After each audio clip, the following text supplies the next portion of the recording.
Ach, Shabbat Shalom Umvorach, Beshem Hashem Naaseh Venatzliach. Shabbat Shalom. Incroyable de quoi? J'ai dit Shabbat Shalom, j'ai pas dit incroyable.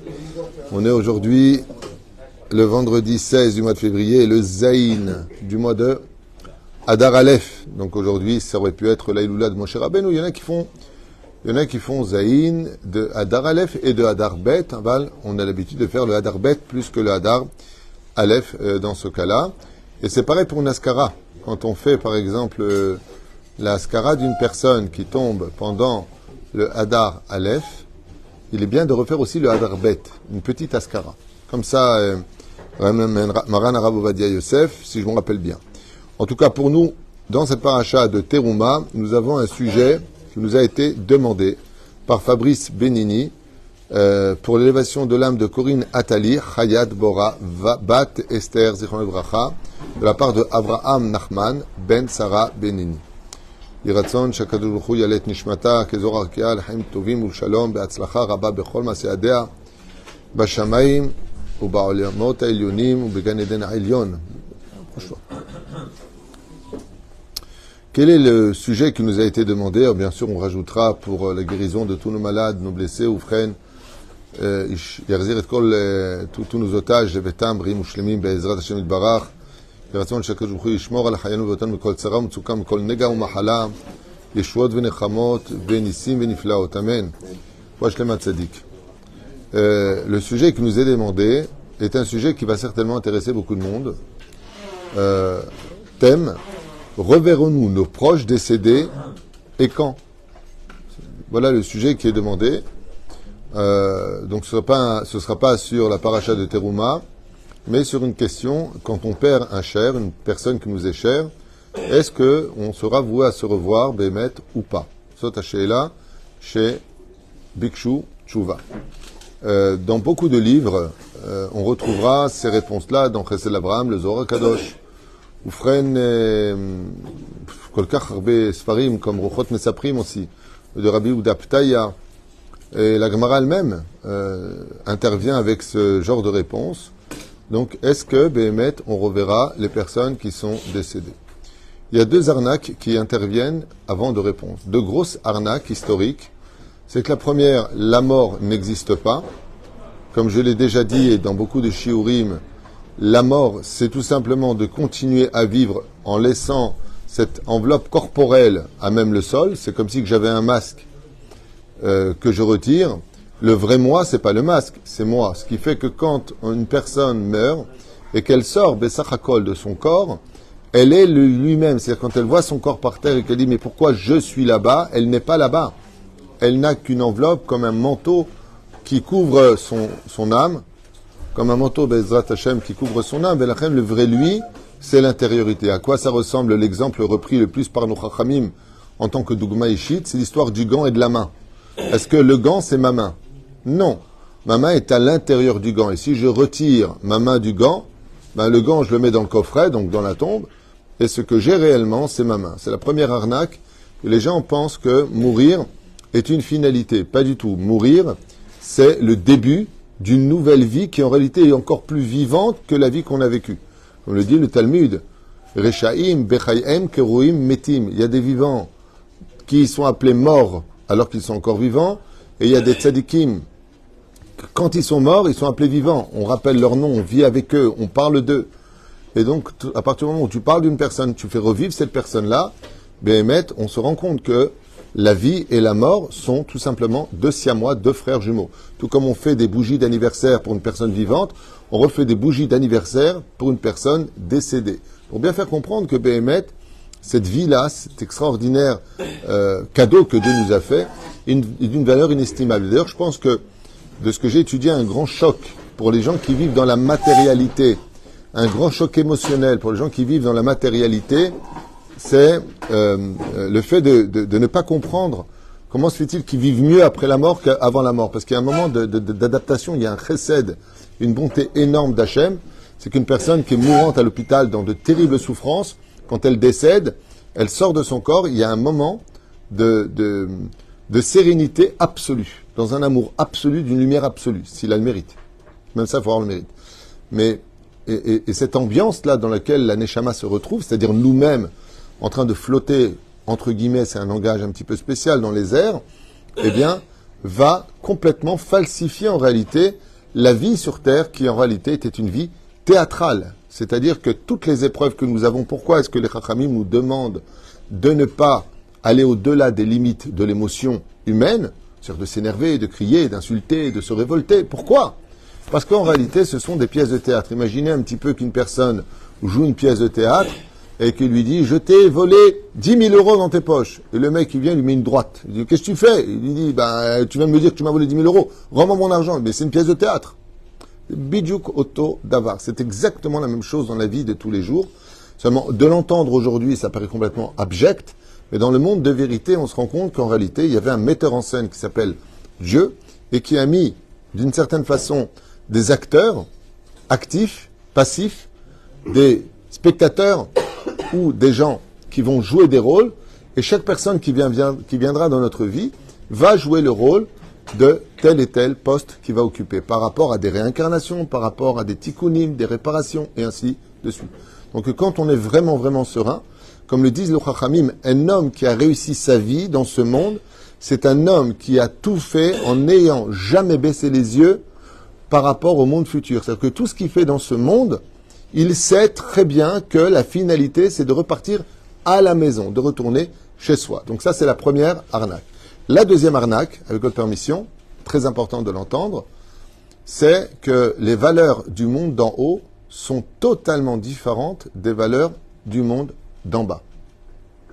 Ça veut dire que nous avons, par exemple, des personnes qui ont des addictions comme le jeu, comme toutes sortes de choses, qu'elles soient dans le domaine de la moralité ou de l'immoralité. Il y a des gens qui sont fous amoureux au point de demander à Esmeralda quand Quasimodo s'est jeté de là-haut, là. Non, c'était pas la cathédrale, d'accord. On a tous vu le film. Donc, est-ce que Béhémet, une personne qui voudrait mourir pour retrouver l'autre, pourrait le faire et se retrouver vraiment dans un monde d'harmonie parce que voilà, t'es mort, moi je peux pas, je vais mourir de tristesse, ok. On a deux réponses à donner. Ça dépend de qui tu es et ça dépend de ce que tu as fait de ta vie. Par exemple, la Gemara nous compte que Rabbi Yochanan a étudié avec Resh Lakish, Rabbi Shimon Resh Lakish. Et quand est mort Rabbi Shimon Resh Lakish, Rabbi Yochanan n'a pas trouvé de chavruta, il a fait venir d'autres personnes, lesquelles il a dit, écoute, si c'est pour être d'accord avec tout ce que je dis, moi ça m'intéresse pas. Une chavruta, quand tu étudies la Torah, c'est de trouver une personne qui soit capable de te dire que tu as tort. C'est extraordinaire dans la Torah. Parce qu'en général, quand tu parles d'une étude, entre autres, quand on discute, on aime bien que l'autre nous donne raison. Dans la Torah, il ne faut pas que tu me donnes raison, sinon tu m'ennuies. Parce que si c'est pour me confirmer ce que je sais déjà, tu m'apprends rien. Donc tu dois être capable d'être à l'opposé de moi et me prouver que tu as raison pour me fuser mon esprit à comprendre encore plus profondément le fonctionnement de tout ça, l'image du cœur qui vit, boum, boum, l'un qui répond à l'autre. Et on a vu que Rabbi Yochanan est mort de tristesse. Et pourquoi est-ce qu'il est mort de tristesse? Il pleurait tous les jours, Resh Lakish. Oufraïn, il en est mort. Et il a rejoint pour étudier et continuer à étudier Chavruta dans le monde d'en haut. Donc oui, il y a des cas, quand on est quelqu'un de spirituel, quand on est quelqu'un de fort, quand on est quelqu'un, Béhémet, qui avons compris les valeurs de ce monde, que nous vivons dans des mondes parallèles, qu'il y a d'autres mondes à part les nôtres. Alors oui, ça existe. Mais l'arnaque, elle est où? Elle est tout simplement que, prenons le cas d'une personne qui se languit fortement d'un fils décédé, d'une fille, Chazve Shalom, chez l'Onedak, ou de son épouse, ou de son mari, ou de son père, ou de sa mère. Et il croit que quand il va mourir, alors vraiment, il va le retrouver et ça va être la teuf. Pas du tout. Pas du tout. Le Zohar HaKadosh nous apprend. Voir oui, tu verras quand. Il faut savoir que les mondes d'en haut sont infinis. Sont infinis. Et de qui plus est dans Sheva et Chalot. C'est-à-dire qu'il y a 7 paliers différents sur lesquels, par rapport au niveau de la personne, elle pourra s'élever et appartenir à un monde de lumière, mais qui le limitera à d'autres dimensions encore plus jouissantes, encore plus incroyables que ce qu'il ne peut voir. Donc, quand on comprend de quoi est-ce qu'il s'agit, moi je voudrais poser la question à l'envers. Est-ce que la personne décédée, ça lui manque ses enfants? Une maman est décédée. Est-ce que ses enfants qu'elle a aimés plus que tout au monde vont lui manquer? Réponse de nos chachamim, on ne va pas commencer à courir dans les livres et les références, je vous dis ça en 2 mots. C'est plus simple, comme le crie le Rav Aron Zakkai dans son livre justement La vie après la mort, et d'autres commentateurs. Quand tu passes de l'autre côté, tu es complètement dans un autre monde. Ça n'a plus rien à voir avec ça. Et je vais vous étonner dans ce que je vais vous dire. Enfin, j'espère en tout cas. C'est que tout comme une maman est très protectrice, tant qu'elle est aveuglée dans son corps, dans le monde dans lequel met trop boulot dodo, si elle part de ce monde, elle peut être elle-même la génératrice en disant non, non, non, non, punis mon fils. Non, non, je veux pas que ça tienne avec elle. Je veux pas qu'il réussisse ce travail. Pourquoi? Parce qu'il va finir par travailler Shabbat. C'est-à-dire qu'elle-même, maintenant, elle n'est plus non. Ça veut dire que dans le monde de vérité, les lunettes avec lesquelles elle voit qui est son enfant, comme j'avais lu une histoire dans le livre Avatraïm d'une maman qui était décédée en Pologne, une fois qu'elle est décédée, elle a vu dans le monde de vérité que son fils qui faisait des belles affaires allait devenir riche, et elle a prié pour qu'il ne soit surtout pas riche parce qu'il allait finir avec une non-juive et arrêter la Torah et les mitzvot. Donc dans le ciel, elle a été elle-même l'obstacle. Et lui, qu'est-ce qu'il a fait? Il est parti prier sur la tombe de sa mère que son mazal remonte. Mais en réalité, c'est sa mère qui l'a bloqué. Pourquoi? Parce que dans le monde de vérité, tu t'inquiètes pour les vraies inquiétudes. Pas une vie de 70 ans avec de l'argent à la banque et avec des plaisirs momentanés, mais pour une vie qui en réalité est éternelle. Donc dans le monde de vérité, on ne voit pas les choses comme aujourd'hui, on est complètement aveuglé, où l'amour nous aveugle de la réalité spirituelle qui nous entoure. Mais la reine, oui, cette dimension existe, mais complètement différemment. Et voilà ce que nous dit le Zohar Kadosh. Hein? Il n'y a que du régash, c'est ça le problème. Tu sais, je vais te dire un truc. Imagine que maintenant, on te fasse du mal, chas shalom, en t'humiliant fortement. Tu vas ressentir un sentiment de blessure profonde au point de demander à mourir que de subir ce que tu subis. Mais tu sais que ce que tu subis, tu le subis quand même à travers une enveloppe assez épaisse qui est ton corps. Et tu connais la notion en français à fleur de peau ou plaie ouverte? Bon, alors là, il n'y a pas carrément de corps. Je vais donner un exemple. Je vais donner un exemple pour que tu piches ce que je viens de dire. Un jour, quelqu'un m'a posé la question, il m'a dit « Prouvez-moi que j'ai une âme. » Je dis « C'est pas compliqué. » Non, mais c'est pas compliqué. Je regarde. Si je te mets une gifle, une forte gifle, qu'est-ce que tu vas avoir sur la joue? Il m'a dit un hématome. Je dis pourquoi? Il m'a dit c'est une réactivité des atomes, des cellules, les nerfs, il y a une contraction, voilà. Très bien. Et si tu vois un enfant se coincer les doigts dans la porte, il m'a dit ça va me faire un pincement. Je dis qui t'a pincé? On a touché ton cœur, tes foies, ton poumon, ton foie, ton poumon, qui? D'où vient ce sentiment de se sentir humilié? D'où ça vient ce sentiment? Le sentiment est placé où? Dans quel neurone elle est placée? Et combien même ce serait de la viande? On va dire que c'est physique. Depuis quand le physique ressentirait quelque chose? Par exemple, au niveau du corps humain, tu déconnectes les nerfs, tu n'as plus de douleur. Quand tu fais... oui. Bah là, tu as pris un exemple encore plus grand que le même. Moi, je voulais parler de celui qui pique le nerf, tu sais... Non. Celui qui en retire le nerf d'une dent qui lui fait mal. Dévitalisé. Après, tu n'as plus mal à la dent, elle est dévitalisée. Donc, tu vois bien que tu peux déconnecter. Et donc, que même si tu touches après la chair ou une anesthésie, qui est quoi? C'est quoi l'anesthésie en fin de compte? C'est désensibilisé par quel système? Moi, j'ai appris que c'est les nerfs qui communiquaient les douleurs. La sensation. Donc, dans ce cas-là, je pose la question, pourquoi on ressent de la peine? Pourquoi est-ce qu'on ressent des fois des pincements? Moi, je suis claustro, par exemple, dans un ascenseur, c'est une rasera pour moi. D'accord? Et je ne sais pas pourquoi, d'accord, comme tous les claustros, j'ai une pression au niveau du thorax que je n'ai pas demandé, d'ailleurs je ne l'ai pas invité, je ne sais même pas que c'est fou chez moi. Ok? Et ma respiration se coupe petit à petit. Si les portes restent fermées, bon, je me contrôle, hein, grâce à Dieu. Ting, tout de suite le joint, on est bien ici. Hein? Chas shalom, pas de joint. Les joints, c'est bien pour les portes uniquement. Hein? Oh. Hein? Mais j'ai une question à vous poser, mais qui provoque ça? Il y a des âmes qui sont papillons. Il y a des âmes qui n'ont pas peur de cela. Chacun à son niveau. Je vais vous faire comprendre, c'est que tu m'as posé une question, est-ce qu'il y a de la sensibilité après la mort? Il n'y a que de la sensibilité, à un tel point que Chazal nous dit que toutes les midotes disparaissent sauf une. Laquelle? Comme c'est marqué dans la Gemara d'ailleurs. La jalousie. C'est-à-dire que le sentiment de jalousie existe encore. Il y a beaucoup d'âmes qui souffrent au Gan Eden, vous savez ça? Vous savez pourquoi elles souffrent au Gan Eden? Parce qu'elles ont les boules qu'une personne, pour une seule mitzvah de plus, elle est dans une lumière encore plus profonde, plus élevée, plus proche de Dieu, à plus ressentir Hachem, car Dieu est partout. Okay? Et elle demande à Dieu, mais pourquoi je passe à... C'est comme ça dans la Gemara. Il vit dans son Gan Eden avec une espèce de coupole de lumière au-dessus de lui, dans un monde infini, d'amour et d'équilibre, de justesse et d'harmonie. Mais il ne supporte pas son état. Il dit pourquoi? Il dit parce qu'il est jaloux de l'autre. Parce qu'il a étudié une feuille de Gemara en plus. Il a donné une tzedaka en plus. Il a fait une mitzvah en plus. Il a un cran au-dessus. Et ça, il ne le supporte pas. Et qu'est-ce qu'il demande? À se réincarner. Moi aussi, je veux cette mitzvah. Moi aussi, je veux ceci. Moi aussi, je veux cela. Et la reine, bevadaï que le sentiment existe. Par exemple, les âmes sont peinées quand on les oublie. Il y a une maman qui a raconté qu'elle est venue voir sa fille dans les rêves. Et lui a dit, cette année, tu es obligé d'allumer une bougie pour moi. Et dans les rêves, elle lui dit, qu'est-ce que ça te fait d'allumer? Quand j'allume une bougie sur terre, elle lui dit, tu m'éclaires toute ma tombe. Quand on allume une bougie pour une personne, tu plonges la Neshama dans un monde de lumière. Et quand tu me dis le Kaddish, je reçois un air pur du Gan Eden. Quand on dit le Kaddish pour moi, elle dit, sache que c'est comme si on montre un air pur du Gan Eden de là où elle est. Apparemment, elle avait peut-être fauté, mais elle lui a dit à sa fille, t'as pas fait ce qu'il fallait. Ne m'oublie pas.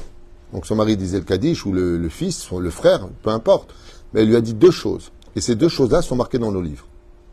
Quand tu allumes une bougie, et Ilou Nishmat, d'où l'importance de faire même dans les synagogues, d'allumer une bougie pour une personne, ou de laisser un air, c'est Bémet, ça joue un rôle, un candile, oui, ça joue un rôle dans la personne décédée. Elle repose sur cette flamme parce que la Neshama est une flamme. Nous, ça nous brûle, elle, ça ne lui brûle pas. C'est pas ce feu-là qui brûle, c'est un autre beaucoup plus fort. C'est-à-dire, mais la reine, le Zohar nous dit, quand une personne décède, en regardant les proches qu'elle a vus, donc vous avez bien compris que quand une personne décède, elle a tous les anges blancs qui sont devant elle en train de chanter des louanges en disant Kol hakavod pour le mitzvot que tu as fait. Et elle a des anges très assombris, très négatifs, qui sont derrière en train de lui dire toi, tu nous échapperas pas. Maintenant que tu es mort, la tchouva pour toi n'est plus possible. Les autres peuvent réparer pour toi.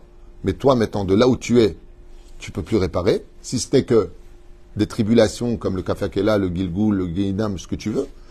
Mais, Nigmar, là-bas, c'est pas l'endroit où on peut pleurer. Pleurer, tu peux pleurer sur terre. Là-bas, c'est pas peine de demander pardon. C'est comme si le mec, il est en train de faire un casse. On dit, tu sais que tu peux te faire arrêter, tu devrais arrêter, tu devrais sortir, laisse tomber, remets tout. Ouais. Bah, sauf il prend tout, il prend avec son sac et il s'en va. Il arrive chez lui, il le pose dans son armoire. La police arrive, elle lui prend la main dans le sac. Après, il dit, vous savez quoi? Je regrette. Fallait regretter avant. Tout comme dans la vie, tu comprendras que devant le juge, c'est pas le moment de regretter. Il faut regretter avant d'agir. Donc Dieu, c'est vrai qu'il nous a lancés dans un monde très compliqué, mais quand tu vois que la teshuva, elle se fait aussi facilement que de dire j'arrête mes bêtises, Bémet, et à partir d'aujourd'hui, je suis Shomer Nida, Shomer Shabbat, je couvre Aitim la Torah, je mets mes tefilines, ça va, on ne te demande pas de sauter à la corde. Hein. C'est pas compliqué d'être juif. Si, c'est compliqué, mais c'est pas compliqué. Enfin, il faut juste commencer. Mais la reine, cette Neshama-là, quand elle est emmenée, tu crois que son souci, c'est de voir ma famille? C'est dans quel état elle est, cette Neshama, quand elle sort du corps? Eh bien, voilà ce que nous dit le Chachamim, Rabotai, Hashem Azor HaKadosh. Toutes les personnes qu'elle a aimées dans sa vie, toute sa famille, descend pour accueillir cette Neshama. Elle descend. Donc la personne sort. Est-ce que tu vas rencontrer cette âme que tu attends? Oh que oui. Est-ce que ça va te faire plaisir? Pas forcément. Et pourquoi? Parce que quand tu vas venir avec toutes les bonnes choses, mais aussi les mauvaises choses. Et dans le monde de vérité, on voit les anges à quoi ils correspondent. On voit ce que tu as regardé en secret. On voit ce que tu as dit derrière le dos de quelqu'un. On voit tout ça, mais c'est un monde de honte. Donc c'est compliqué. Et le Zohar HaKadosh nous dit, celui par exemple qui a perdu sa femme, ses parents, ou ses enfants ou autres, il les voit tous. Marhaba, Baruch haba. Comment? Il lui dit Pachout. Écoutez bien ce que dit le Zohar HaKadosh. Il dit quand tu vois cette famille, quand tu vois ces gens-là, ça va dépendre de leur tronche. Si tu les vois rayonnants et te souriant, alors la rencontre, elle est explosive dans la joie. Mais si tu les rencontres, de ce que j'avais étudié, quand la Neshama avance, ils se trouvent sur la gauche, un peu sur la gauche, centre-gauche, et ils te regardent tous. Et c'est pas ça. C'est qu'ils sont tous présents pendant ton procès. Pour le meilleur, comme pour le pire. Tous sont présents. Celui qui avait fait du Moti Shemra sur toi, on va le chercher pendant le Bédine. Celui qui avait dit du mal de toi, il va voir de ses propres yeux à se consumer de l'intérieur le mal qu'il t'a fait alors que Dieu te récompense et que Dieu dit que tu étais une personne cachère. Et lui qui a dit du mal, à ce moment-là, celui qui a honte, c'est celui qui a dit du mal. Et il est présent dans la salle d'audience. Ou freine, si maintenant les personnes, ils ont des tronches de Purim, elle est belle. Mais si chazve shalom, la personne qui décède retrouve ce qu'il aime, et qu'ils ont des tronches de Tchabéav, Hashem Ishmor Verachem. Eux, ils savent à l'avance qu'est-ce qui t'attend. Parce qu'ils sont déjà dans le monde de vérité, ils ont les dossiers. Ce qui fait que la personne, quand elle les rencontre, ça dépendra de ce qu'elle a fait de sa vie. Si elle a un mérite qui est hors du commun, si Baruch Hashem c'est une personne, si c'est une femme qui était pieuse, Tsanoua, surtout Tsanoua, les femmes, si elles savaient la vérité sur le monde de la pudeur, du salaire qui leur est réservé ou de la punition qui les attend, je peux vous affirmer qu'il n'y aurait que des Batman sur Terre. Je vous l'affirme. S'ils savaient la vérité, il n'y aurait pas une femme à la plage parmi les hommes, il n'y aurait pas une danse avec les hommes. Mais malheureusement, dans le monde aveugle et stupide, orgueilleux et rempli d'écorces, parce que l'Écosse c'est bien, ce qui paraît l'affaire ce Corse à Bastia. Oufren, étant donné que, merci pour avoir compris mon humour, parce qu'il y en a qui ne comprennent pas, il dit, qu'est-ce qu'il a dit là? Oufren, cette situation-là, elle est très compliquée. Tout va dépendre du mérite pour lequel nous allons. Je vous donne un exemple que j'ai lu dans un livre, toujours le livre Avatraïm, que je conseille vraiment à tout le monde, il n'existe qu'en hébreu. Mais c'est un très bon livre parce qu'il ramène vraiment beaucoup d'histoires qui ont été vécues. Il y a un homme, l'Oralen Velo Alechem, qui a perdu sa femme. Il en a été vraiment, vraiment profondément blessé, touché, au point de ne plus trouver goût à sa vie. Et quand il est décédé, quelques années plus tard, il a demandé à voir sa femme, Esmeralda, Weinik. Et c'est elle qui voulait pas le voir. Elle lui a dit pourquoi? Elle lui a dit parce que tu sens trop mauvais, tu as trop d'avérotes sur toi. Zera Levatala, comment tu parlais mal, tu étais tout le temps en train de t'énerver, tu étais inassocial. Quand la Neshama, elle part de ce monde, elle part avec ce qu'elle a fait de bien comme de mauvais. Si elle a fait du bien, sachez qu'elle sent le parfum. Ne prenez pas ça à la légère, ce que je vous dis, c'est des faits réels que vous allez tous vivre. Si elle a fait des mauvaises choses, comme colérique, qui est considéré comme très grave, c'est comme si qu'elle vient avec des excréments sur sa Neshama. Alors, allez, nouvelle Alechem. Ce qui fait que même celle que tu veux voir, elle peut pas te voir. Tu dis, Baba, va te laver. D'abord, va te nettoyer, après on se voit. La reine, oui, on peut se voir, on peut communiquer, mais ça n'a plus rien à voir avec alors, t'étais où mon amour, tu m'as tellement manqué. Il n'y a pas de ça là-bas, il n'y a pas de mon amour, tu m'as manqué. Haine d'avoir casé. Même s'ils sont enterrés à côté. Alors ça c'est intéressant ce que tu dis, s'ils sont enterrés à côté, les Neshamot reviennent dans le Kever tous les vendredis, donc du mois, à part tout le mois de Nissan, il n'y a personne tout le mois de Nissan, comme vous le savez, le 15 du mois et la veille de Rosh Chodesh. C'est pour ça que ça ne sert à rien d'aller sur le Kever aussi Rosh Chodesh, hormis le fait que c'est interdit d'y aller parce qu'on a peur qu'il pleure, alors que Rosh Chodesh est un jour de joie. D'accord? Donc cette période-là, les Chachamim nous disent que si par exemple tu as enterré deux personnes qui ne s'aimaient pas sur terre, ok, l'un à côté de l'autre, ils continuent à se détester sous terre. Alors justement, c'est intéressant. Pourquoi? Parce qu'il y a encore de la matérialité. Ce qui nous empêche de voir l'autre à travers l'amour. Pourquoi est-ce que Rabbeinu a dit une phrase qui est impossible à vivre, comme le Baal Shem Tov, son aïeux? Il a dit, j'aime plus ceux qui m'ont fait du mal que ceux qui m'ont aimé. Ça fait un peu sadomaso. Je ne vais pas me mêler, mais... Oh oui, encore un coup. Je n'ai pas compris. La réponse est très simple. Plus tu es spirituel, et plus tu vois qu'en fin de compte, un taille-crayon, il te retire de la chair. Vous avez un taille-crayon, qu'est-ce qu'il fait? Quand tu le tournes, eh bien, il va te fuser, puis tu vas écrire ton histoire. Rabbi Nachman, il dit, les personnes qui m'ont fait du mal, comme cette fameuse belle-mère, ma belle-fille, mon machin, mon bidule, mon chouette, ils m'ont fusé. En réalité, ils m'ont aiguisé. Mais ils m'ont retiré de la chair. Ils m'ont fait tomber des larmes, ce qu'on appelle le taille-crayon, il fait tomber de la poudre. Rabbi Nachman, de là où il était tellement spirituel qu'il ne voyait pas la bêtise matérielle de l'homme. Il voyait le tikkun qui se réparait à travers cette personne qui était en face. Il dit, les autres, ils m'ont dit, oh, comme t'écris bien, mais, c'est-à-dire ceux qui m'ont dit du bien, que je t'aimais, que t'étais quelqu'un de bien, eux, qu'est-ce qu'ils ont fait? Ils m'ont dit que j'écrivais bien ma vie. Oh, quelle belle vie, tu as une belle écriture. Mais est-ce que ça m'a fait améliorer? C'est une constatation, on en a besoin. On a besoin d'être complimenté, on a besoin de se sentir soutenu, on a besoin de se sentir aussi aimé et regardé. Sinon, pour qui on va vivre? On ne peut pas vivre toute la journée que pour soi-même, ce serait trop égocentrique, voire égoïste. Aval, de l'autre côté, quand une personne est bien en train de t'appuyer là où ça ne va pas, non seulement il te répare dans le monde d'en haut, il te répare dans le monde d'en bas. Et quand tu es spirituel, tu ne vois plus la bêtise humaine qui est en face de toi, mais tu vois le tikkun, comme dit le Baal Shem Tov, quand tu entends une discussion qui n'a rien à voir avec toi. Maintenant, tu es là, tu es assisté à un restaurant. Et juste à côté, tu as un couple qui parle. Et que d'un coup, je ne sais pas pourquoi, ce qu'ils vont dire, tu vas l'entendre. Sache que ce message, il a un rapport avec toi. Il a un rapport avec toi. Il y aura un signe qu'Akadosh Baruch Hu va t'envoyer pour que tu puisses comprendre que, comme par exemple, dire une bêtise sur une personne en disant, tu vois pas ce que tu étudies, toi, on dirait que quand on t'écoute, on dirait que tu es. D'accord ? Je dis, ah ouais, quand vous me jugez, et pourquoi ceci, et pourquoi cela. Celui qui réagit comme ça, c'est qu'il est trop dans la matérialité. En réalité, si Rabbi Nachman était là, qu'est-ce qu'il dirait ? Merci pour le renseignement. Apparemment, Dieu il voudrait que j'étudie un peu plus. Hein ? Comme un jour, quelqu'un en France m'a dit, sale juif, retourne dans ton pays. J'ai dit, t'as raison, je fais Malia. T'aurais pu réagir, ouais, c'est à moi que tu parles, coup de boule. Non. À Kadosh Baruch Hu, ça dépend comment tu perçois les choses spirituellement.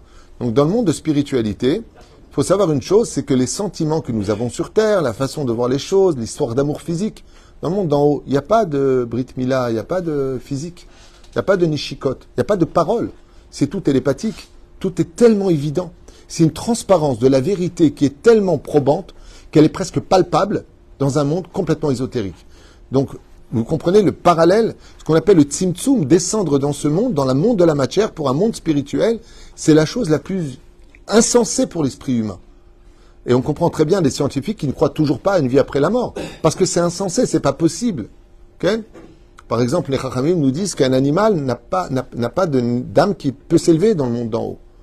Et il y a des âmes qui sont coincées dans des cieux. Par exemple, une personne décédée, qu'est-ce qui va se passer pour elle ? Elle a eu tellement de mérite, elle a soutenu la Torah, elle-même faisait très attention au Shabbat. Shabbat, faites gaffe au Shabbat. La Nida, ça te fait plonger vers le bas. Tellement de choses. La Shonara, je ne vous parle même pas. Ça te fait descendre au 5e palier. Non seulement tu ne te lèves pas au premier, mais tu descends au 5e. Oh, Mazel Tov, Mazel Tov, Mazel Tov Binyamin. Il vient de se marier, le pauvre. Ouais. Mazel Tov, un beau bébé cette année, si Dieu veut. Je souhaite aussi à tous les enfants d'Israël de trouver un bon zivou gagoun. Elle était belle, la choupa. Magnifique. La plus belle choupa au monde. À émettre, chaque fois que je fais une choupa, ça me donne envie de me marier. J'aime bien le côté, la fille qui arrive comme ça avec la... Toi, t'es heureux et tout ça. Tu t'es mis à chanter en plus. Ouais, c'est ce que je vois tout le temps. Avant le mariage, ils chantent tous. Après, ils déchantent. Non, c'est... En tout cas, si je veux une belle maison, une santé aussi pour ta sœur, j'ai appris qu'elle avait fait une petite danse qui a mal fini. Ton père aussi, Refoua Shlema. Oufren, oui, quand la personne décède, Rabotai, elle peut s'élever, mais qu'est-ce qui se passerait si, par exemple, la femme a plus de mérite que l'homme, ou l'homme a plus de mérite que la femme? Est-ce qu'ils ont le même Gan Eden? Non. Il y en a un qui peut monter au deuxième Echal, c'est-à-dire au deuxième niveau du Gan Eden, qui est un monde super, et je vous le souhaite à tous déjà, mais elle sait, le problème qu'il y a, c'est qu'elle sait que à partir de ce moment-là, pourtant un couple c'est choutaf. Une femme qui pousse son mari à l'étude de la Torah, mitzvot, masim tovim, elle a 100% de ses mitzvot. Mais des fois, tu as un mari et des kikoublid.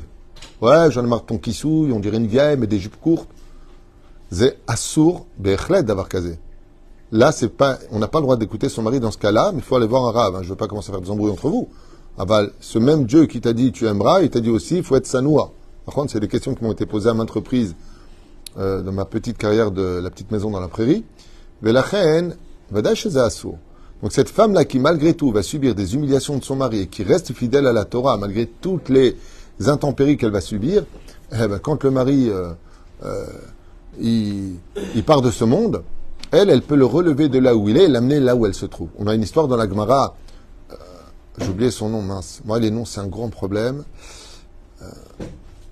Maroukba, si je me rappelle bien, qui avait l'habitude de donner de la tzedaka, et de telle façon à ce que personne ne le voit, il déposait la tzedaka, tapait à la porte et se sauvait. Le pauvre, il en a eu marre, il a dit, celui-là, je veux savoir qui c'est. Il a attendu par le trou de la serrure. Dès qu'il y avait une djellaba qui s'approchait, parce qu'ils étaient bien en djellabia, ouais, il a ouvert la porte, il avait la capuche, et il s'est barré. Il était avec sa femme. Et à un moment, comme ils ont vu que le pauvre, il leur courait derrière comme un lapin, il n'arrêtait pas de leur courir derrière, ils sont pris une impasse. Et là, dans l'impasse, il y avait quoi? Il y avait un four dans lequel il y avait qui était allumé pour faire cuire du pain. C'est comme ça qu'ils faisaient à l'époque, comme au Maroc, il y avait un espèce de four général pour tous ceux qui habitaient autour. Et donc, qu'est-ce qu'ils ont fait eux? Ils ont dit, il est préférable de mourir brûlé que d'humilier une personne qui va voir que... Donc, les deux sont rentrés dans ce four, ils ont fermé la porte. Le pauvre, quand il est arrivé, il a vu que la fumée sortait de ce four parce qu'il y avait du bois à l'intérieur. Alors, là, ils sont pas là-bas. Attends, les deux, ils étaient bien. Tzedaka, tatim, mimavet. Comment ça va? Température ambiante, ouais. Juste que le mari, il avait des sueurs comme ça et sa femme lui dit, qu'est-ce que tu as, Ndouraliana? Mahachali, qu'est-ce que tu as? Et il dit, non, rien, je suis très bien, juste que j'ai les pieds qui crament. Alors, il lui dit, ben, mets tes pieds sur les miens. Et, ça te dérange pas? Il dit, non, non. Et il pose ses deux pieds sur les pieds de son épouse. Et là, il lui pose la question, il dit, je comprends pas. T'es plus kadosh que moi, toi? T'as plus de mérite que moi? Sa femme, elle dit, alors, chnois, sans question, tu poses, mais t'archemch. Elle lui a pas dit ça. Ça, c'était à Belleville. Elle lui a dit, oui, bien sûr que j'ai plus de mérite que toi. Toi, tu donnes de l'argent aux pauvres. Avec cet argent, ils doivent sortir de chez eux, aller faire des courses, cuire le poisson, jusqu'à ce qu'ils le mangent. Moi, quand tu n'es pas là, chaque pauvre, je lui donne un plat directement, il n'a plus qu'à le manger. C'est pour ça que tes pieds sont posés sur les miens. Qu'est-ce qu'on apprend de cette Gemara? On apprend qu'une femme, Baruch Hashem, qui a du mérite, ou un homme, qui par exemple, sa femme, ouais, j'en ai marre, t'es trop religieux, ça me saoule, je me suis pas marié avec Baba Salé, tu sais, les grandes bouches. Ouais. Quoi qu'elle n'a pas tout à fait tort. Pas parce que tu es religieux que tu dois vivre dans une boîte de conserve. Tu peux tout à fait voyager, tu peux tout à fait kiffer sur une étoile ou sur un... Qu'est-ce que tu as, toi? T'es pas encore marié, qu'est-ce que tu parles? Et la reine, Vadaï, qu'il n'y a pas de mise à souffrir, au contraire, au contraire. Une histoire de couple, c'est une histoire d'amour, c'est une histoire avec des souvenirs, c'est une histoire avec des lieux, c'est une histoire... Il n'y a pas de mitzvah de souffrir, hein. Je le rappelle à tout le monde. Juste que, si tu vas à l'hôtel, que ce soit un hôtel qui soit cachère, que ça se passe comme Bezrat Hashem, la Torah le demande, c'est tout. T'as rien à faire à la piscine mélangée, comme le demande la Torah, mais on t'a pas demandé de vivre dans l'absolu, enfermé dans des frontières obscures. La Torah, c'est la vie, c'est pas la mort. Au contraire, la Torah, c'est d'être un humain. Je veux pas des anges, je veux des humains. Seulement des humains qui vivent dans une société pour laquelle il reste une lumière et non pas qui s'éteignent à l'image de la société d'aujourd'hui, qui va, à mon avis, un peu à sa perte. Ça, c'est mon opinion personnelle. Quoique non, j'ai vu beaucoup d'émissions que beaucoup de non-juifs professeurs et beaucoup de monde, un peu sensé encore, dit que le monde va à sa perte avec tout ce qui est en train de se passer. Donc, oui, dans ce cas-là, la personne qui a du mérite peut demander à voir l'âme, de telle et telle personne. Mais prenons le cas de Rabbi Hanania ben Dosa et Rabbi. Vous connaissez tous son histoire avec le pied de la table, d'accord? On va pas revenir dessus. Où Rabbi, il dit à la femme de Rabbi Hanania ben Dosa, ne t'inquiète pas, s'il manque à ta table dans le monde futur un pied, je te donnerai le mien. Et qu'est-ce qu'elle lui répond? Elle lui a dit, mais qui t'a dit que tu pourras en une éternité venir jusqu'à moi? Mon Gan Eden à moi, il est tellement grand que tu n'arriveras pas à venir dans mes frontières. Machma mikan que chacun bémet à son lieu, alach les bêtes au lamo. Chacun a son monde, mais que dans l'absolu, le créateur du monde veut, sinon on le désire et qu'on en a le mérite, tu veux aller voir tes grands-parents, tu veux même connaître tes arrière-grands-parents, tu iras les voir. Le seul problème qu'on a, c'est que tout est tronqué. Car en réalité, il y a des neshamot, il y a des étincelles de neshamot, et quand on se rend compte, en fin de compte, on peut se rendre compte que son arrière-grand-mère n'était autre qu'en réalité sa propre fille d'aujourd'hui, qu'en réalité, son oncle, aujourd'hui, c'est son petit frère, que les neshamot, c'est-à-dire que dans le monde de vérité, c'est pas comme maintenant. Ici, tu as un oncle, c'est pas une sœur. D'accord? Quand tu as un grand-père, ben, c'est pas ta petite fille. Dans le monde d'en haut, tu te rends compte que oui, en réalité, le Netzos de ton grand-père, il s'est réincarné dans le Netzos de ton petit-fils. Et ainsi de suite. D'où d'ailleurs le report des noms, quand tu portes le nom d'une personne. La reine, ce n'est pas du tout la même chose. On n'est pas du tout dans cette ambiance de tu me manques, I love you, tekero, tiamouch, libedish, mnejem, met alaïr, haine, tout ça. Dans le monde de vérité, haine, tout ça. On peut même avoir honte de quelqu'un qu'on aimait plus que tout au monde. On peut même avoir honte de lui parce qu'en réalité, on se rend compte qu'il a terni le kavod d'Hachem. Parce que dans le monde de vérité, seule la vérité de la Torah et des mitzvot sont explosives aux yeux des gens. Et ça n'a rien à voir avec le monde. C'est-à-dire qu'un mec qui va se suicider parce que sa femme est morte, s'il croit qu'il va la trouver, là, il se trompe complètement. Si tu veux retrouver quelqu'un, il faut avoir beaucoup de mérite et que ces deux neshamot se retrouvent. à l'image du cœur, eh bien c'est parce que Akadosh Baruch Hu te permettra, Bezrat Hashem, de vivre ce cœur, mais un cœur qui est complètement spirituel. L'amour du monde d'en haut n'a rien à voir avec celui du bas, mais ce que je peux vous promettre, c'est que rien au monde, dans ce bas monde, ne peut atteindre un seul pourcent de l'amour réel dans le monde d'en haut. Parce que dans le monde de vérité, l'amour est sans aucune pustule, aucun défaut. C'est un amour de l'existence de l'autre, pour lequel on comprend parfaitement qu'on se complète tous les uns les autres. Le dernier volet que je voulais développer avant de vous donner la parole à vos questions, vous êtes plusieurs à poser des questions, c'est Triat Hametim. Alors oui, à un moment, on va se retrouver Azemale Sichok Pinu. Pourquoi est-ce qu'on va rigoler? Parce que si la personne a de la Torah, car je le dis à voix haute comme ça, tout le monde ne sera pas surpris sur le sujet, seul celui qui a de la Torah et des mitzvot dans les mains se lèvera à la résurrection des morts. Sinon, il ne pourra pas se relever à la résurrection des morts. Donc pas tout le monde se lèvera. Malheureusement, ou heureusement, les contes divins, je ne les connais pas. Mais en tout cas, ce que nous dit la Gemara, il n'y a même pas de marloquette là-dessus, c'est que seul le mérite des tzadikim pourrait éventuellement relever ceux qui n'ont pas de mérite, je ne sais pas. Mais si au moins une personne n'a pas étudié la Torah, au moins soutenu la Torah, prendre un avraire, même pas, tu peux pas 2800 comme ici tous les mois, tu donnes 100 shekels pour un avraire. Tu donnes, faut que tu aies de la Torah. Pourquoi? Parce que la rosée avec laquelle il y aura la résurrection des morts, cette rosée vient des poustillons de façon imagée de ceux qui étudient la Torah.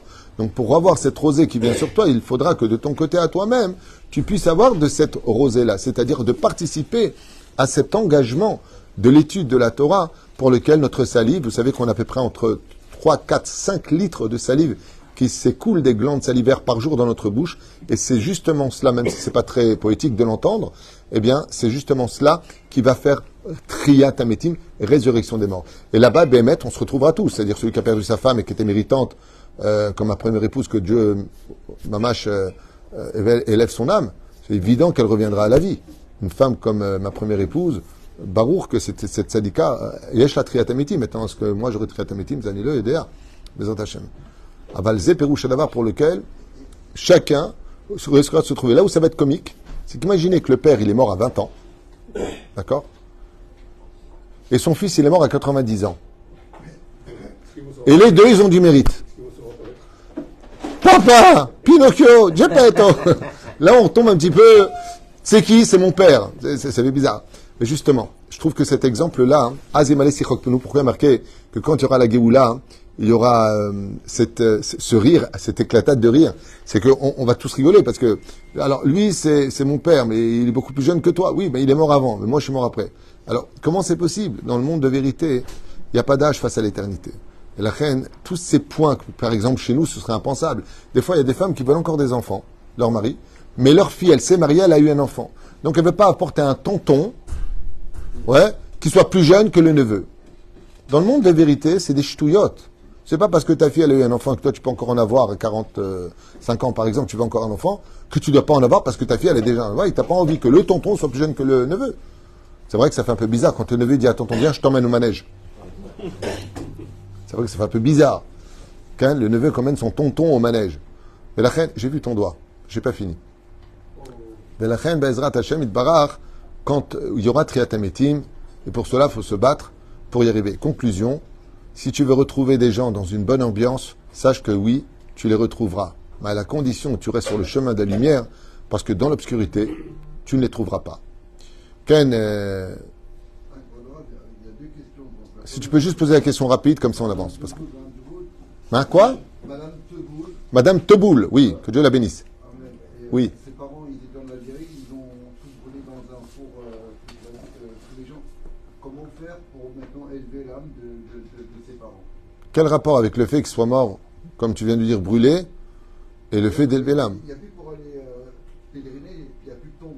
L'homme est chané, les âmes, le nescoy, c'est-à-dire ce petit ox qu'on appelle l'occiput en français, le louz dans le langage de la Torah, il existe encore. Maintenant, il n'y a pas besoin d'aller forcément sur la tombe de quelqu'un pour élever son âme. Il suffit d'allumer une bougie, de faire quelque chose pour elle, d'acheter, par exemple, dans le binyan, si Dieu veut, qu'on construira un jour, prochainement, en tout cas j'espère, parce qu'ils m'ont encore mis un problème sur la route, enfin ça c'est encore un autre sujet. Comment dire? À partir du moment où tu fais quelque chose pour l'âme, elle vient prendre, comme on l'a dit, tu allumes un candil, tu allumes une bougie, tu mets d'Atzedaka. Ces anges-là, quand tu dis Le'ilu Nishmat, ils rejoignent cette Neshama et ils l'élèvent.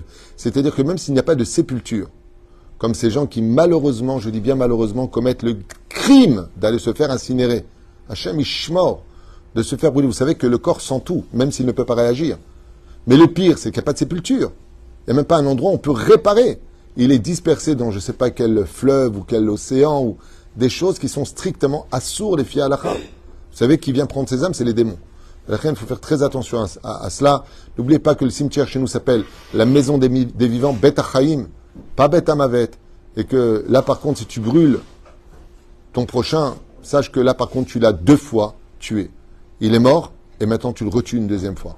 Ce qui est chaval. Mais dans le cas où c'est un incident, comme toutes ces personnes qui sont décédées, on ne sait même pas où elles sont, sache qu'il y a le Neskoï qui est toujours présent, mais ce qui est plus important que d'aller au cimetière sur la tombe de quelqu'un, c'est de faire le plus d'actions possible en rappelant son nom. J'aimerais faire une parenthèse pour faire honneur à Dod Yitzhak, au Chayon, à la Vachalom. Je voudrais vraiment faire une parenthèse de cet homme qui nous a accompagnés pendant 9 ans ici.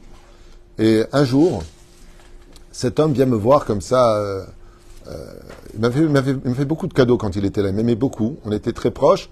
Il était originaire du Maroc, de la ville de Mogador. Et il me disait toujours, attention, les juifs de Mogador, attention le kavod. Comme ça, toujours. Toujours bien habillé. Que Dieu repose son âme. Vraiment. Et regardez juste un petit geste. J'aimerais vous raconter une anecdote personnelle, si ça vous intéresse. Un jour, il vient me voir comme ça et il m'offre un petit savon dans une boîte. Attends, aujourd'hui, moi, je me lave pas au savon, je me lave avec le savon liquide, quoi, comme tout le monde. Gel douche, quoi. Et il m'offre tout simplement ce savon d'une grande marque. C'est une grande marque. C'est un savon j'oublie, qui coûte très cher. Il vient me voir avec ce savon-là et moi, je lui dis, oh, mais petit, comme ça. Un khnanet, comme ça, un petit truc. Et je lui dis, oh, Todaraba, il m'a dit, oui, c'est très bien. J'aurais pu mal le prendre, quoi, je sais plus ou quoi. Non, Baruch Hashem, je le prends et je l'ai mis là-bas sous mon siège, dans mon tiroir, pendant 9 ans. C'est vraiment quand il est arrivé qu'il me l'a offert. Et chaque fois que je faisais Pessah, étant donné que Laura ou il a Khilat Kelev, je l'ai toujours laissé là-bas. Le jour où il est décédé, donc cette année, début d'année, j'ai sorti ce savon et je l'ai emmené chez moi. Et pour la première fois, je l'ai senti. Et l'odeur, ah oui, a franchement une odeur, waouh. Donc automatiquement, j'ai fait la bracha dessus, Baruch Hashem, Boré Mine Bessamim. Ezereach Tov, Ezereach Naïm. Depuis qu'il est décédé, cette petite boîte de savon est posée à l'entrée, chez moi, sur le meuble. Tous les matins et tous les soirs, quand je rentre, je prends cette boîte et je fais la bénédiction dessus. Et qu'est-ce que je fais après? Todarabah de Yitzhak, Amerahem al-Kobriot. Je fais la Hashkava pour cet homme. Je trouve que ce symbole que je vis personnellement tous les jours avec un petit truc bête comme ça, c'est incroyable. Mais c'est une bonne odeur. Et ce cadeau qu'il m'a fait, qui a laissé cette odeur, eh bien, lui envoie tous les jours des bénédictions. Baruch Ata Hashem Elokeinu Melech Haolam Boré Mine Bessamim. Et j'ai toujours le même plaisir à sentir c'est un Hermès. Ça va me rappeler. Un petit savon Hermès qui date de ta grand-mère, mais d'une odeur Chaval al-Azman. Comme quoi que vraiment, je trouve que l'ancienne époque était plus belle qu'aujourd'hui. Les savons, ils avaient des très belles odeurs, il y avait de la valeur. Les musiques des années 80, Alav Shalom, Amerahem al-Kobriyotav. Aujourd'hui, on est dans une meilleure époque. Celle du déluge, de l'esprit. Non, le rap c'est fini, ça c'est... On est dans une époque messianique. Là, on s'approche vraiment de la Géoula. Je ne sais pas si ce sera Spessach ou l'autre, mais en tout cas, ce que je peux vous dire, c'est que nous y sommes très proches. Professeur. Oui, il y avait plusieurs questions. La première, je reviens à ce que vous avez dit au début. Si nous sommes, quelque part, des comédiens, nous jouons des rôles, et on change chaque fois de rôle. Cette situation nous fait changer des rôles. Alors, c'est quoi la question? Pourquoi est-ce qu'il faut changer de rôle chaque fois qu'il y a entre nous? Ce n'est pas nous qui changeons de rôle, c'est les événements qui vont t'emmener à changer de rôle. Par exemple, tu as une scène dans ta vie où tout va super bien, tu as de grands moyens, tu as envie d'aller voir ta fille, et en même temps, tiens, l'occasion de ceci et cela. Tu verras que les scènes événementielles que tu vas traverser vont t'amener à jouer des rôles, pas que tu as préparés, c'est les événements. Quand un ami à moi m'a dit que sa femme était à l'hôpital et qu'il est tous les jours à l'hôpital, et il m'a dit, tu sais ce que j'ai appris à l'hôpital? Plein de termes au niveau médical, plein de termes au niveau, professionnel, j'ai rencontré telle et telle personne. C'est-à-dire que les événements nous mènent à jouer des rôles que le Créateur du monde veut que l'on rencontre au fur et à mesure de nos vies. Car en fin de compte, la vie, c'est un monde de rencontres. La bonne question, c'est de savoir, est-ce que c'est une bonne ou une mauvaise rencontre? En tout cas, celui qui veut retrouver, comme il le demande ici, nos proches décédés et quand, eh bien, à ta mort, tu les verras. Triatemetim, tu les verras. Mais la question, c'est est-ce que ce sera bien de voir ou pas? Ça dépendra de qui tu étais. Est-ce que tu viens avec de bonnes odeurs ou de mauvaises odeurs? Est-ce que tu viens avec de la Torah et des mitzvot? Et vraiment, je vous le dis de tout mon cœur, pas pour vous, d'abord pour moi, parce que je suis pas un tzaddik, je suis rien du tout, mais vraiment, Mikol Alev. Attachez-vous au maximum au plus de mitzvot et d'études de Torah possible, parce que c'est vraiment la plus belle assurance vie que vous prendrez avec vous. Tout le reste reste sur terre. Tout le reste, c'est du balourd. Et quand on rencontre, il y a d'autres rencontres, hein, tu vas être étonné, tu vas même rencontrer des gens dans la vie de ce monde ou de l'autre monde qui ont joué des rôles préalables ou des rôles atidi. Comment dire atidi? Futur. Comme par exemple, je passe à remarquer, il y a des gens, tu les vois, tu les adores, mais tu sais pas pourquoi. Il y a quelque chose qui est énergétiquement positif chez eux. En général, c'est des gens qu'on a connus dans l'ancienne réincarnation. Et puis il y a des gens, ils sont gentils, des labradors. Ouais. Tu peux pas te les piffrer et tu sais pas pourquoi. Je l'aime pas. Lama, je sais pas. Et celui-là, apparemment, il t'a fait des problèmes dans l'ancien Gilgoul. Ça veut dire que cette énergie que nous avons et la rencontre, si je devais donner un synonyme au mot vie, je dirais tout simplement rencontre. Voilà. C'est ce que Bezrat Hashem. Qu'est-ce que vous dites ici? Parce que c'est à Pessah que nous devons être à nouveau. Oui, Bezrat Hashem. On peut y arriver pour ce Pessah. La question, c'est de savoir qui sera capable de relever l'étendard du shalom, de l'étude de la Torah, des mitzvot et maasim tovim. Baruch Adonai Leolam. Amen ve Amen.